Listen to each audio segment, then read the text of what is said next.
Most people try to get better at handling objections. They're playing the wrong game. The closers that are collecting the most money, they're not dealing with rebuttals like I need to think about it on a regular basis. They very rarely get those type of objections to begin with. And it's because they're preventing those objections earlier on in the discovery side. The difference was never about rebuttals. It's about filling those gaps in which that are left earlier in the call. And in this video, we're going to talk about those 5 areas in which you're typically losing deals and how to fill those so that way you can start getting more cash collected at the end of your calls. So let's start at the very beginning with what is an objection. An objection is when somebody says no to you after money's on the table. So let's say you have a $10,000 offer and the person says, I need to think about it. The objection there is, and I need to think about it, which is in a smokescreen, is never the root cause. Usually that is a bundled term for things like money, fear, spouse, belief. They don't believe that your product or your service can deliver on what was promised. So instead of coming outright and saying it, then they'll hide behind this shield so that way they can get off the phone. So now when you think about it, every single one of those objections came from a step that was missed prior in the call. And that's something that you're now dealing with the ramifications later on. When they say kicking the can down the road and then you have to live with the receipt or the consequences of doing that, this is another example of that. Here's one thing that I teach to all my students. We don't handle objections at the end. At that point, you're pushing a boulder uphill. We handle objection in the discovery earlier on because there's signs that are given that let you know that this person will potentially give you an objection later on in the call. When we can identify those cues, we can address those at that moment and not have to deal with it, as well as dealing with the weight of the price. Because when people have gaps in their knowledge or they're uncertain about the service that you provide, what's going to happen is that's going to be on shaky ground to begin with, and then you add another weight on top of it, which is the price. And now in their mind, they can't justify making that type of investment into something they're unsure about. So the 5 gaps that I was referring to earlier, I call them the 5 phases. And typically when you have an objection, it is stemmed from one of these 5 phases not being covered correctly. And so we're going to dive into that right now. We use the 5 phases on every single call. It starts off with the intro. You got your agenda, you got your discovery, presentation, and then your close. We use this on every single call, and 9 times out of 10, if you're getting an objection at the very end, it's because of phase 3. You didn't do a strong enough job understanding and getting into the discovery. So we're going to talk about that discovery phase here in a second. Okay, so we're getting into the 3rd phase of our sales call. This is our discovery phase. This is where we do objection prevention. And the way we do this is we need to hit on 7 points. We call these the 7 buying beliefs. It's not something that I came up with. It's something that I got from a guy named Cole Gordon. Now, what I did was I structured it a little bit differently than he does in the way that we conduct these. And it's meant to build upon itself. So it's going to compound as you go through each one of these beliefs. So, of the 7, you have pain, doubt, cost, desire, money, trust, and support. Those are the 7 buying beliefs. Now, of the 7, there are 2 that are stronger than the other 5, right? Everyone has a motivating factor. They have something that motivates them to do something. You're either moving towards something or you're moving away from something. And both of those fit in those 2 categories, which is pain and desire. Desire is moving towards something, whereas pain is moving away from something. Now, between the 2 of those, the strongest one of those 2 is pain. Why is it pain? Pain is typically 3 times stronger of a motivator than pleasure is or desire is. And it is that lack, or it is the fear, that will move somebody into action. It gives them the energy needed to do something different than what they've done previously. Pain is so strong because it is a level above death. Death is the greatest motivator of them all.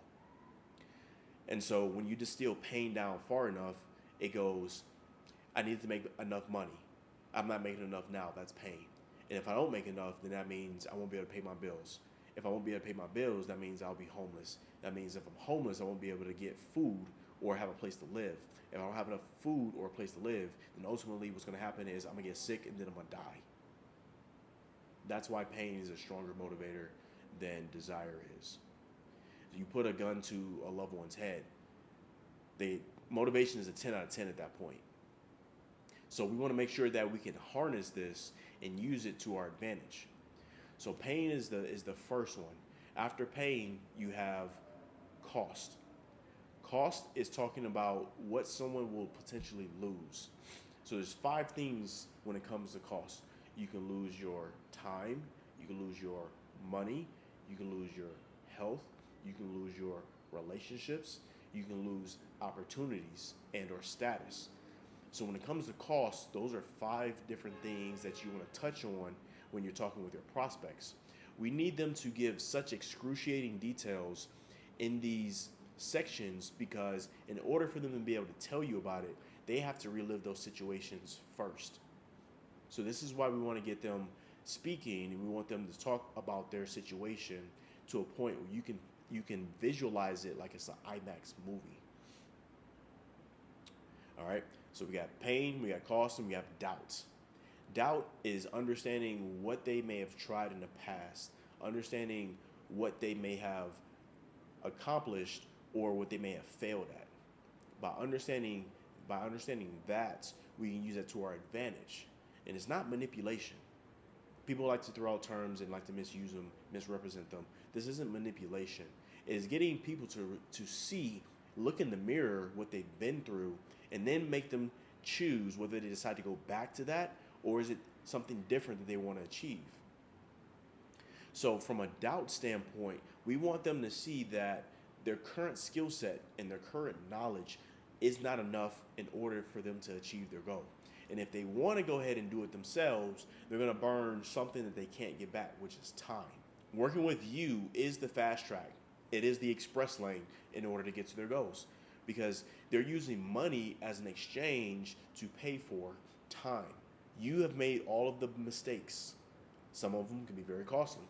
I've had people that I've worked with that have made, mistakes and it cost them maybe $5,000. I've had other people where it cost them $500,000.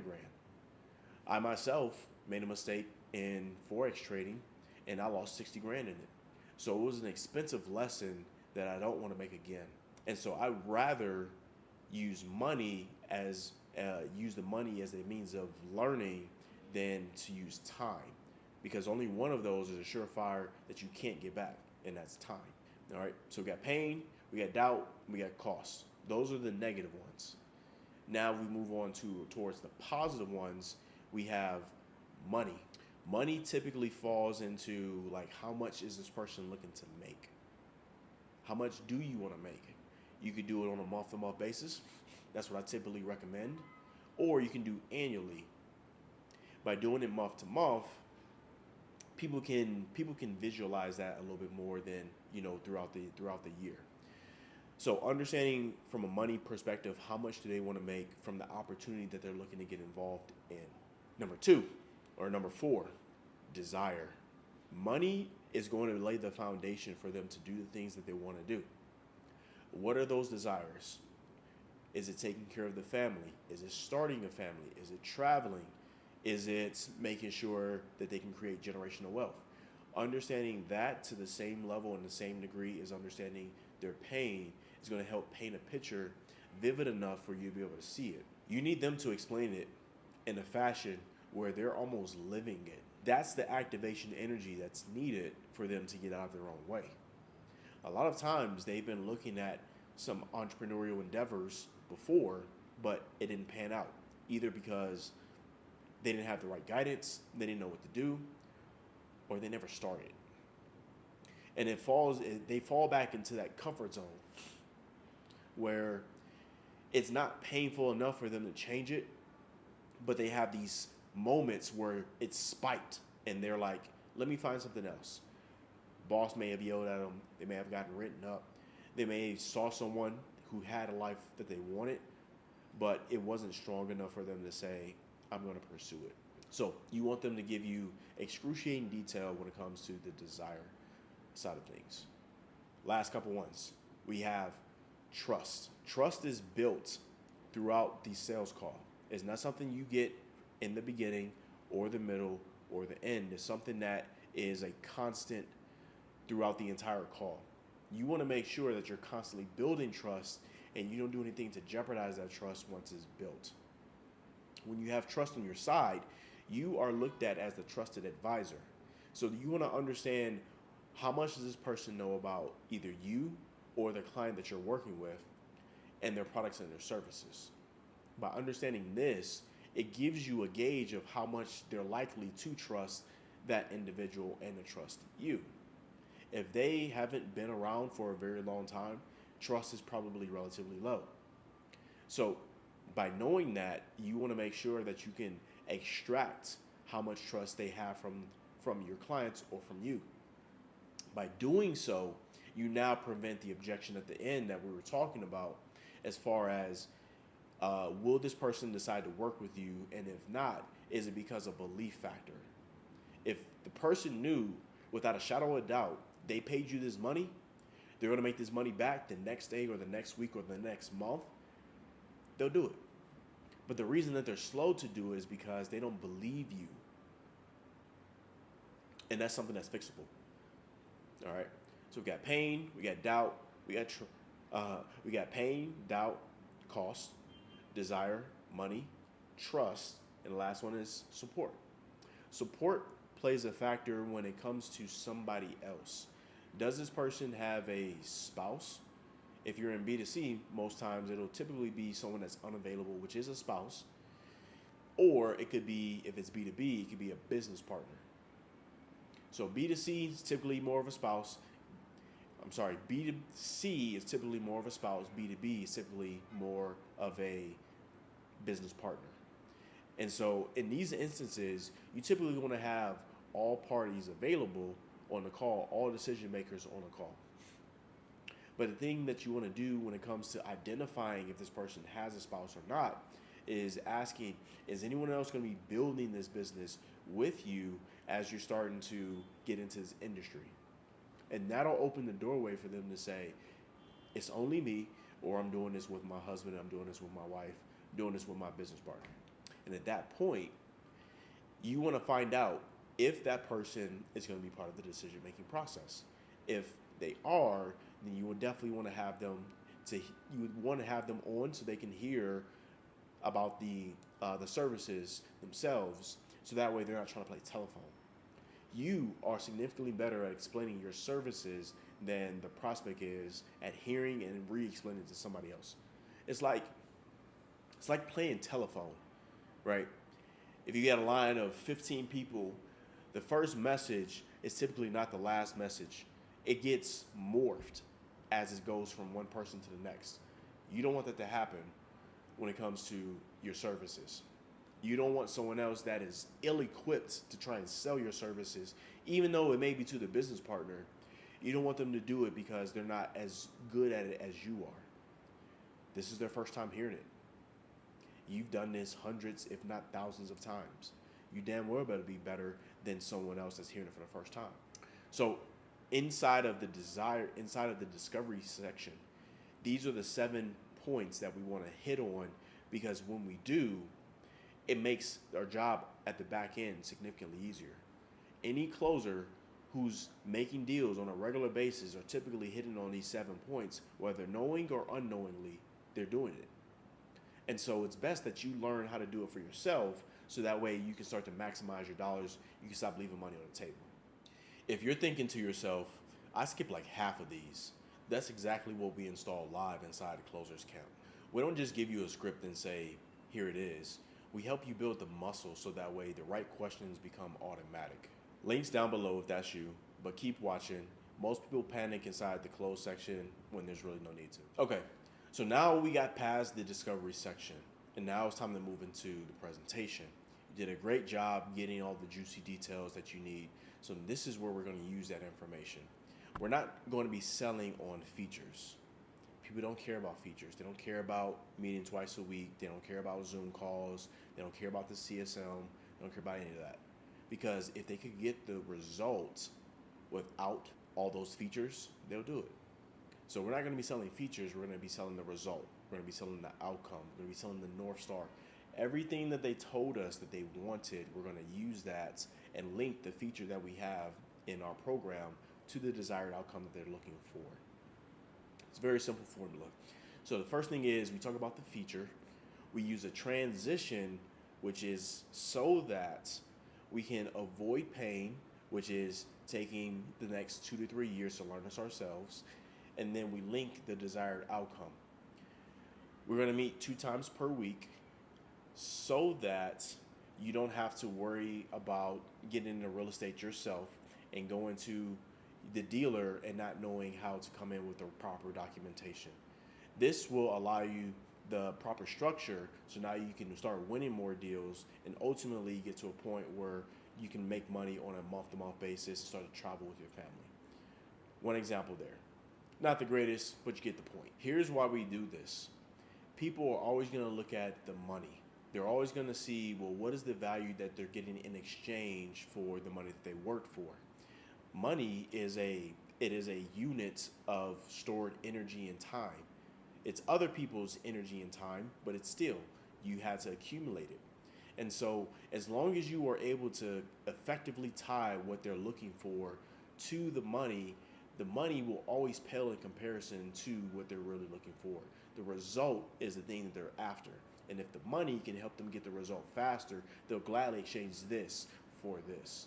I want to make this point very clear because a lot of times people will lose deals right here because they're focused too much on what they're going to be, what the person is going to get versus the results themselves. If you hear yourself or any of your sales team talking about features, you're going to lose your prospects. The prospects are going to go from the emotional state over to the logical state. And then they're going to ask themselves, are they going to use all of this information, everything that's going to be coming to the program?